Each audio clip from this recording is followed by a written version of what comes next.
क्रिकेटचं स्टेडियम आणि प्रेताच्या आधीच माणसं जाऊन बसू लागले आहे ना. श्रद्धांजलीच्या नावावर भाषणं देऊ राहिले आणि काही गर्दीचा फायदा घेऊन आपल्या पक्षाचा प्रचार करायला लागले. असाच एक भाजपचा नेता वरून बोलायला लागला त्यांच्याबद्दल.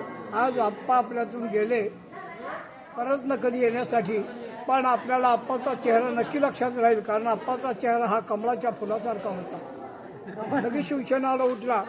आत्ताच माझ्या मित्राने सांगितलं की त्यांचा चेहरा कमळासारखा होता, पण ते सांगायला विसरले की त्यांचा शब्द म्हणजे धनुष्याचा बाण होता.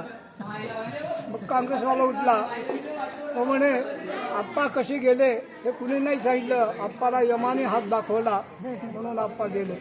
मग तो राष्ट्रवादीवाला बोलतो, मला ज्यावेळेस फोन आला आप्पा गेल्याचं, आम्ही घड्याळात पाहिलं 10 वाजून 10 मिनिट झालते, म्हणजे ते राष्ट्रवादी होते.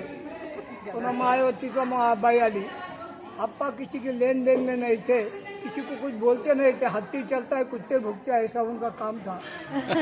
राज ठाकरे उठला त्यांच्या पक्षाचा.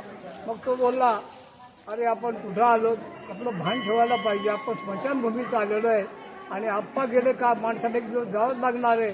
अरे पण ते कसे गेले इतकं बोलायची गरज आहे का? आता चेहरा राहिला का? आता शब्द राहिला का? आप्पाला यमाने कशाला हात दाखवला? आप्पाच्या हृदयाचं इंजन बंद पडलं, आप्पा गेले.